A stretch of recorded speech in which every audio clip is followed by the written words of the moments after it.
Hello बच्चों, आप सभी को फिर से हमारे एक नई वीडियो में स्वागत है। तो बच्चों, आज का ये वीडियो क्लास 10वीं बोर्ड के बच्चों के लिए काफी खास और काफी इंपॉर्टेंट होने वाला है। ठीक है बच्चों, क्योंकि बच्चों आज के इस वीडियो में हम लोग पूरा कवर करने वाले हैं 3 नंबर के जितने भी इंपॉर्टेंट क्वेश्चंस आपके इस बार 2023 की परीक्षा के लिए हो सकते हैं।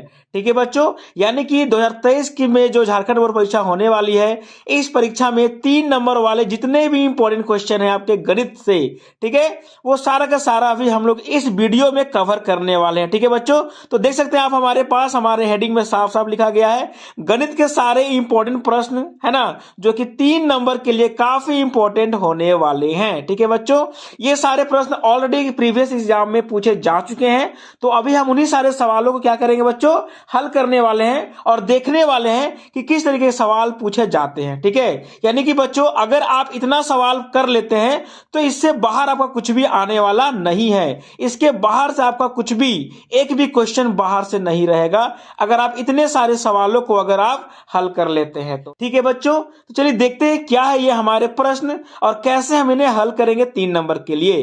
ठीक है, तो ये जो हमारे पास जो पहला सेट आप देख रहे हैं, ये हमारा जो प्रश्न है, ये सारा प्रश्न है आपका 2012 का। ठीक है बच्चों, कब का प्रश्न है ये? 2012 का। अभी जो आपको मैं इस वीडियो में कराने वाला हूं 2012 से लेकर 2017 तक। कब का बच्चों? 2017 तक में जितने भी इंपॉर्टेंट सवाल है ना एग्जाम में पूछे जा चुके हैं, वे सारे प्रश्नों को भी मैं आपके बीच अभी क्या करने वाला हूं, सॉल्व करने वाला हूं। और अगर जिन प्रश्नों को मैं सॉल्व नहीं कर पाऊंगा, मैं उन्हें आपको हिंट कर दूंगा, क्योंकि आप ऑलरेडी प्रैक्टिस में हैं, तो बस आपको इन सारे सवालों को एक बार क्या कर लेना है, हल कर लेना है। क्लियर है बच्चों? क्योंकि इस वीडियो में काफी सारे सवाल आने वाले हैं, इंपॉर्टेंट क्वेश्चंस, तो अगर मैं सबको हल करूंगा तो मुझे काफी समय लग सकता है और ये वीडियो काफी लंबा हो सकता है। लेकिन फिर भी अगर आपको जी किसी भी क्वेश्चन में किसी भी तरह का डाउट होगा तो आप कमेंट बॉक्स में जरूर कमेंट कर दीजिएगा, तो मैं उस क्वेश्चन को पर्सनली आपके लिए सॉल्व कर दूंगा। ठीक है बच्चों, तो चलिए स्टार्ट करते हैं आज का वीडियो को और देखते हैं कि किस तरीके से सवाल एग्जाम में पूछे जाते हैं। ठीक है, तो ये सवाल है, ये जो क्वेश्चन है ये आपका 2012 से है। ठीक है, 2012 से क्वेश्चन नंबर 16 से लेकर 25 तक, है ना, क्वेश्चन नंबर 16 से 25 तक 3 नंबर वाले सवाल हुआ करते थे। क्लियर है? तो चलिए देखते हैं कौन कौन से सवाल 2012 में पूछे जा चुके थे। तो पहला सवाल जैसा कि आप यहां पर देख सकते हैं, यूक्लिड विभाजन प्रेमिका का प्रयोग करके दर्शाइए कि किसी धनात्मक पूर्णांक का घन 9m प्लस 1 या 9m प्लस 8 के रूप का होता है। क्लियर है? या फिर अथवा में आप देख सकते हैं बच्चों, है ना, एक तो आपको यह सिद्ध करना है कि किसी भी धनात्मक पूर्णांक का जो घन होता है ये इस रूप का होता है। ये क्वेश्चन आपका किताब का ही है ना, और आपका शायद 1.1 का होना चाहिए। आई बात समझ में? चलिए, तो इस क्वेश्चन को आपने कई बार हल किया होगा और नहीं हल किया होगा तो आप सारे प्रश्नों को हल कर लीजिएगा। यानी कि बच्चों अगर आप इतने यहां पर जितने भी प्रश्न दिए गए हैं, ये सारे प्रश्नों को अगर आप हल कर लेते हैं, है ना, देखिए यहां पर बहुत सारे प्रश्न अभी आपको मिलने वाले हैं, तो ये सारे प्रश्नों को अगर आप हल कर लेते हैं तो एग्जाम में, परीक्षा में आपको किसी भी तरीके से कोई भी दिक्कत नहीं होने वाली है। आई बात समझ में बच्चों? चलिए, तो इसे आप हल कर लेंगे। आगे बढ़ते हैं। अथवा में भी दिया हुआ रहता था कि सिद्ध कीजिए कि 3 + 2√5 एक अपरिमेय संख्या है। और ध्यान रखिएगा, एक संख्या अपरिमेय सिद्ध करने के लिए परीक्षा में आएगा ही आएगा, यह 100% गारंटी है। आई बात समझ में? ठीक है, अगर सिद्ध करने के लिए नहीं आता है तो एचसीएफ ज्ञात करने के लिए पूछा जाएगा। ठीक है, या फिर एचसीएफ नहीं तो ये आपको इस तरीके से सिद्ध करने के लिए कहा जाएगा। ठीक है, यही 3 सवाल है जो कि बार बार घुमा फिरा कर आता है, अभी आगे हम लोग देखने वाले हैं। ठीक है, चलिए अगला सवाल में बढ़ते हैं। सवाल नंबर 17 है, हल करें। हल करना, यहां पर 2 समीकरण दिया हुआ है ना, और इन दोनों समीकरण को आपको हल करना है। यहां पर कोई विधि नहीं लिखा गया है कि आपको विलोपन से हल करना है, कि प्रतिस्थापन से हल करना है, कि आपको वज्र गुणन से हल करना है। क्लियर है? आपको किसी भी एक तरीके से इस समीकरण को क्या करना है, इन दोनों समीकरणों को हल करके x और y का मान क्या करना है, निकाल लेना है। आई बात समझ में? तो कोई भी विधि लगा लीजिएगा आप, है ना, आपको इसे बस हल कर देना है। ठीक है, चलिए आगे बढ़ते हैं। सवाल नंबर 18, निम्नलिखित समीकरणों के युग्म संगत हैं या नहीं, जांच कीजिए। आपको जांच करना है संगत है या नहीं, है ना। तो संगत असंगत आप ऑलरेडी पढ़ चुके होंगे, तो आपको जांच करना है। यदि संगत है तो ग्राफीय विधि से हल कीजिए, अगर संगत है तो भी ग्राफीय विधि से हल होता है, ये तो बात आपको पता ही हो। समीकरण नीचे दिया हुआ है अगले पेज में, क्लियर है। तो आपका जो सवाल नंबर 18 था, है ना, ये 18 का क्वेश्चन नंबर पूरा यहां पर होता है, क्लियर है। इसे हमें क्या करना है, ग्राफीय विधि से हल करना है। पता है ना ग्राफीय विधि से हल कैसे करते हैं, दोनों समीकरण के लिए हम लोग ग्राफ बनाएंगे, है ना। और ग्राफ बना करके जहां पर, है ना, एक रेखा ऐसे बनेगा, एक रेखा हो सकता है, देखिए यहां पर ध्यान से, हो सकता है कि एक रेखा आपका ऐसे बनेगा, एक रेखा ऐसे बनेगा। तो जहां पर ये दोनों ग्राफ क्या होंगे, कट करेंगे आपस में ना, वही हो जाता है इसका हल। आई बात समझ में। यहां से आपको x और y का मान मिलेगा, जो निर्देशांक होगा x और y का मान यहीं से मिलेगा, ठीक है। तो इस तरीके से ग्राफीय विधि से हल किया जाता है, ठीक है बच्चों। चलिए बढ़ते जल्दी जल्दी, अभी बहुत सारे सवाल अभी हम लोग को देखने हैं, है ना। तो उसके बाद हमारे पास है सवाल नंबर 19 में। इसमें क्या है, अंक गणितीय श्रेणी के प्रथम 22 पदों का योगफल ज्ञात कीजिए, है ना। क्या करना है बच्चों, आपको प्रथम 22 पदों का योगफल क्या करना है, ज्ञात करना है, जिसका सार्वंतर 7 है तथा 22वां पद 149 है ना। ये आपका एपी का सवाल है ना, जिसमें कि क्या ज्ञात करना है, आपको प्रथम 22 पदों का योग ज्ञात करना है ना। तो एस 22 याद है ना, ज्ञात करना है आपको, ठीक है। S22, एस किसका था, योग के लिए, है ना।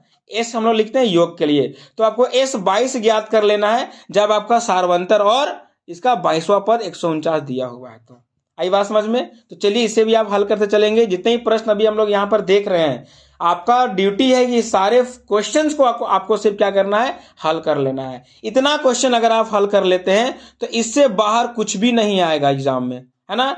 इससे बाहर कुछ भी नहीं रहेगा, ध्यान दीजिएगा, ठीक है, कुछ भी नहीं रहेगा। तो आपको बस इतना आपको हल कर लेना है एग्जाम से पहले, ठीक है बच्चों। अगला देखते हैं, सिद्ध करना है। क्या सिद्ध करने के लिए दिया गया है, सिद्ध कीजिए कि tan theta by 1 plus cot theta plus cot theta by 1 plus tan theta equal to 1 plus sec theta into cosec theta, है ना। आपको इसे सिद्ध करना है, और ये आपका त्रिकोणमिति से है ना, 8.4 से। और मैंने इस क्वेश्चन को बहुत ही आसान तरीके से सिद्ध करने के लिए ऑलरेडी बता दिया है ना। आप वीडियो पर, हमारे वीडियोस पर जाकर के देख सकते हैं, मैं डिस्क्रिप्शन में लिंक भी दे दूंगा, है ना। आप वहां से भी जाकर के इस वीडियो का सॉल्यूशन आप देख सकते हैं, ठीक है बच्चों। ये भी एक इंपॉर्टेंट क्वेश्चन होगा। आई बात समझ में। चलिए आगे बढ़ते हैं। अगला है सवाल नंबर 21, बिंदु ए का निर्देशांक ज्ञात कीजिए। आपको बिंदु ए का निर्देशांक ज्ञात करना है, जहां ए बी एक वृत्त का व्यास है, ठीक है। तो हमारे पास एक वृत्त कुछ इस प्रकार का है, जिसका व्यास क्या दिया हुआ है, ए बी। इसका व्यास क्या है, ए बी। लीजिए ए और ये बी, है ना। तो आपको इसी ए का निर्देशांक ज्ञात करना है। आगे देखते हैं सवाल में, जिसका केंद्र दिया हुआ है 2-3 और इसका बी दिया हुआ है 1-4। जो यहां पर केंद्र है ये कितना है, 2-3, 2-3 है इसका केंद्र, और इसका बी कितना दिया हुआ है, 1-4, 1 और 4 दिया हुआ है। तो आपको क्या ज्ञात करना है बच्चों, ए का निर्देशांक, इसको मान लीजिए एक्स वाई, है ना, इसको आपको एक्स वाई ज्ञात करना है, ठीक है। तो ये आपका कहां से बनेगा, विभाजन सूत्र से बनेगा। और मैंने आपको विभाजन सूत्र का फॉर्मूला और इसको याद करने का तरीका, कैसे इसको हल करते हैं उसका तरीका, सारा मैंने एक वीडियो में बता दिया है ना। उसका भी लिंक मैं इसके डिस्क्रिप्शन में दे दूंगा, आप जाकर के देख सकते हैं, ठीक है बच्चों। और अगर आप हल कर लिए होंगे तो आपको देखने की जरूरत नहीं है ना, आप अपने से भी हल कर सकते हैं, ठीक है बच्चों। चलिए आगे बढ़ते हैं।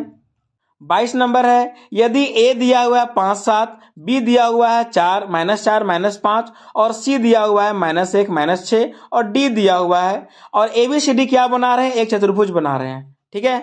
तो आपको इसके एबीसीडी के जो शीर्ष दिए हुए हैं, इसके शीर्षों के माध्यम से आपको इस चतुर्भुज का क्या करना है, क्षेत्रफल ज्ञात कर लेना है। तो ये कैसे बनेगा, ये बनेगा त्रिभुज का क्षेत्रफल वाला फॉर्मूला से। अगर इसको हम क्या करते हैं, अगर इसके यहां पर हम विकर्ण बना देते हैं तो ये 2 त्रिभुज बन जाता है। क्या बन जाता है बच्चों, 2 त्रिभुज। एक देखिए, एक त्रिभुज हो गया आपका ADC और एक ये त्रिभुज है ABC, दिख रहा है। तो दोनों त्रिभुज का क्षेत्रफल निकालेंगे और जोड़ देंगे तो पूरा का क्षेत्रफल निकल जाएगा। आई बात समझ में। और ये फॉर्मूला बनेगा कौन सा फॉर्मूला से, त्रिभुज का क्षेत्रफल वाला फॉर्मूला। आया बात समझ में। इसका भी मैंने एक वीडियो बना दिया है ना। अगर आपको पता होगा तो आप आराम से बना लीजिएगा, नहीं तो डिस्क्रिप्शन में वीडियो दिया हुआ, आप जाकर के देख भी सकते हैं, ठीक है। चलिए जल्दी जल्दी अभी बढ़ना है, अभी हमें बहुत सारे क्वेश्चन को क्या करना है बच्चों, हल करना है, ठीक है। चलिए आगे बढ़ते हैं। आधार 8 सेंटीमीटर तथा ऊंचाई 4 सेंटीमीटर के एक सम द्विबाहु त्रिभुज की रचना कीजिए। ये रचना वाले सवाल हैं, है ना, ये सवाल रचना से हैं, ठीक है, जहां की आपको दिया गया है एक अन्य त्रिभुज की रचना कीजिए जिसकी भुजाएं इस सम द्विबाहु त्रिभुज की संगत भुजाओं के 1.1/2 गुना होगा, 1.5 गुना होगा, कहने का मतलब है ना, 1.5 गुना होगा, उसका आपको क्या करना है, एक त्रिभुज की रचना करनी है, ठीक है। या फिर अथवा में देख लीजिए आप, 5 सेंटीमीटर त्रिज्या वाले एक वृत्त पर ऐसी दो स्पर्श रेखा खींचे जो परस्पर 60 डिग्री के कोण पर झुकी होती है ना।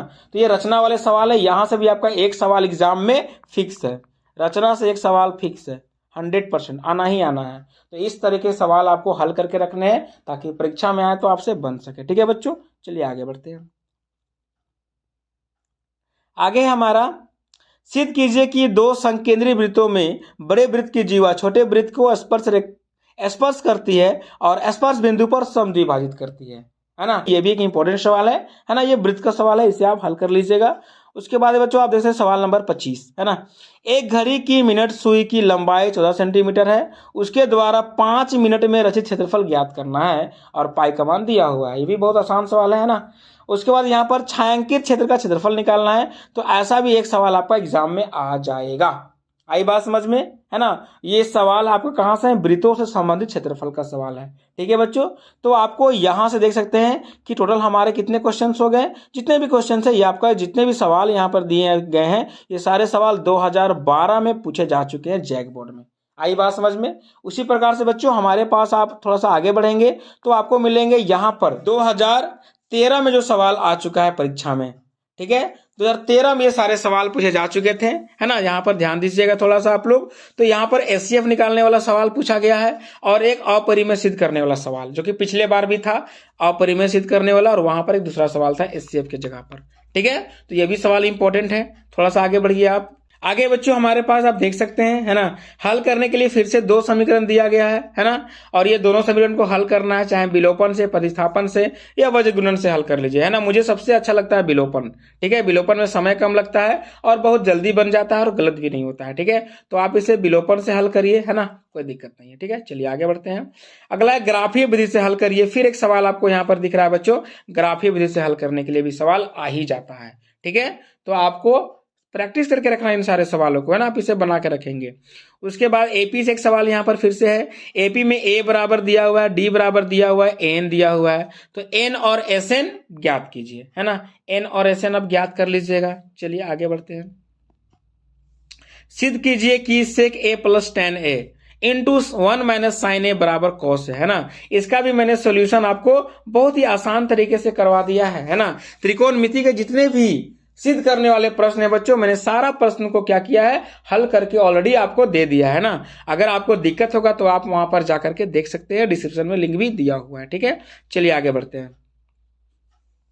फिर यहां पर है, उस बिंदु के निर्देशांक ज्ञात कीजिए जो बिंदु ए और बी को मिलाने वाले रेखाखंड 2-3 के अनुपात में विभाजित करती है। आई बात समझ में। तो बच्चों ये भी आपका वही से सवाल है, विभाजन सूत्र से, है ना। आप इसे विभाजन सूत्र से बना सकते हैं, ठीक है, आप इसे विभाजन सूत्र से बना सकते हैं, ठीक है। चलिए आगे बढ़ते हैं। के का मान ज्ञात कीजिए यदि बिंदु में ए बी और सी संरेखी है। यह भी त्रिभुज का क्षेत्रफल का सवाल है ना। अगर अगर अगर बिंदुएं संरेखी होती हैं तो किसी भी त्रिभुज का क्या होगा, क्षेत्रफल 0 होगा। आई बात समझ में। तो त्रिभुज का क्षेत्रफल को 0 मान के, है ना, बिंदु ए बी सी मान लेंगे कोई त्रिभुज है, ठीक है, और जिसका क्षेत्रफल 0 हो जाएगा क्योंकि बिंदु संरेखी है, तो यहां से आपको के का मान मिल जाएगा, ठीक है। आगे बढ़ते हैं। 7.6 यानी कि 7.6 सेंटीमीटर लंबा एक रेखाखंड खींचिए। रेखाखंड खींचना है इतना, और उसको 5.8 के अनुपात में विभाजित कर लीजिए, ठीक है। अथवा में दिया हुआ है यहां पर 6 सेंटीमीटर त्रिज्या वाले एक वृत्त खींचिए और केंद्र से 10 सेंटीमीटर दूर स्थित एक बिंदु से वृत्त पर स्पर्श रेखा युग्म को रचना करिए, है ना। तो ये दोनों सवाल आपका रचना का है और इंपॉर्टेंट है, तो आप देख लीजिएगा, ठीक है। आगे बढ़िए। सवाल सिद्ध कीजिए कि, है ना, सिद्ध कीजिए कि बाह्य बिंदु से वृत्त पर खींची गई स्पर्श रेखाओं की लंबाइयां बराबर होती है ना। ये सवाल जो बच्चों आपका इस बार, है ना, जो आपका इस बार मॉडल सेट पर आया था, है ना, मॉडल सेट 1 जो आया था उसमें ये सवाल पूछा गया था। बहुत इंपॉर्टेंट सवाल है, ठीक है, देख लीजिएगा। उसके बाद अगला सवाल है 6 सेंटीमीटर त्रिज्या वाले एक वृत्त के एक त्रिज्या खंड का क्षेत्रफल ज्ञात कीजिए जिसका कोण 60 डिग्री है ना। तो ये भी आपका वृत्तों से संबंधित क्षेत्रफल का है ना। क्या कहा गया है, 6 सेंटीमीटर त्रिज्या वाले एक वृत्त के, है ना, एक वृत्त है जिसका कि त्रिज्या कितना दिया हुआ है, 6 सेंटीमीटर, ठीक है। ऐसा इसका एक त्रिज्या खंड का क्षेत्रफल ज्ञात करना है जिसका कोण 60 डिग्री है। तो त्रिज्या खंड यहां बना दीजिए, कोण 60 डिग्री है। सिंपल सा सवाल है ना। आप यहाँ फॉर्मूला लगाएंगे तुरंत आपका ये बन जाएगा। चलिए, अथवा में दिया हुआ है ना, देख लीजिए यहाँ पर अथवा में, इसको भी आप बना सकते हैं, ठीक है। चलिए आगे बढ़ते हैं बच्चों।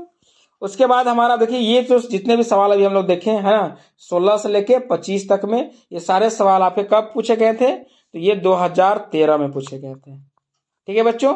चलिए उसी प्रकार से हमारे पास आगे 2014, 15, 16, 17 के भी सवाल बच्चे हैं बच्चों, है ना।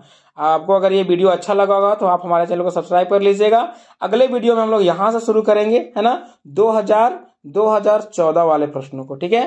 2014, 2015, 2016 और 2017 तक अभी हम लोग को सवाल को देखना है, ठीक है। तो आई होप आपको ये वीडियो आज का अच्छा लगा होगा, है ना। अगर ये वीडियो आपको इन्फॉर्मेटिव लगा होगा, अगर ये वीडियो आपके लिए हेल्पफुल है एग्जाम के लिए, तो कृपया आप हमारे कमेंट बॉक्स में कमेंट कर जरूर बताएं, है ना। और हमारे इस चैनल को सब्सक्राइब भी जरूर कर लीजिएगा और बेल आइकन को प्रेस कर लीजिएगा, ताकि हमारा अगला वीडियो जैसे भी या और जब भी आए आपको नोटिफिकेशन तुरंत से तुरंत मिल जाए, ठीक है बच्चों। तो चलिए आज की वीडियो में इतना ही है बच्चों, फिर मिलते हैं हम लोग अगले वीडियो में बाकी के इंपॉर्टेंट क्वेश्चन के साथ। तब तक के लिए जय हिंद, जय भारत, वंदे मातरम।